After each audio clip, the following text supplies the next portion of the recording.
2 விதமான கண்ட்ரோல் இருக்குங்க. ஒன்று இன்டர்னல், இன்னொன்று எக்ஸ்டர்னல். அதாவது கண்ட்ரோல் ஒன்று தான். இந்த கண்ட்ரோலை வந்து ரெண்டு டைப் ஆஃப் ஃபேக்டர்ஸ் என்ன பண்ணுன்னா இன்ஃப்ளூயன்ஸ் பண்ணும். ஒன்று வந்து இன்டர்னல் ஃபேக்டர்னு சொல்லுவாங்க, இன்னொன்று எக்ஸ்டர்னல்னு சொல்லுவாங்க.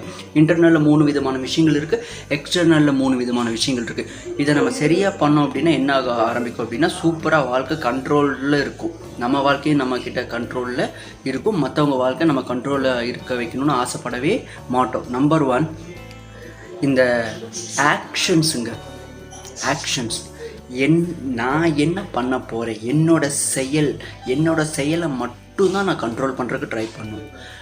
இது அப்படியே பார்த்தோம் அப்படின்னா நம்ம என்ன பண்ணிக்கிட்டு இருக்கோம்னா மற்றவங்களுடைய செயல்களை, மற்றவங்களுடைய ஆக்ஷன்ஸை நம்ம கண்ட்ரோல் பண்ணுறதுக்கு ட்ரை பண்ணுறோம். இது பண்ணோம் அப்படின்னா வாழ்க்கையில் நமக்கு நிம்மதி இருக்காது. மற்றவங்களுக்கு இருக்கோ இல்லையோ அது தெரியல, நமக்கு கண்டிப்பாக நிம்மதி இருக்கவே இருக்காது. நம்பர் 2 இன்னொரு முக்கியமான ஒரு விஷயம் பார்த்தோன்னா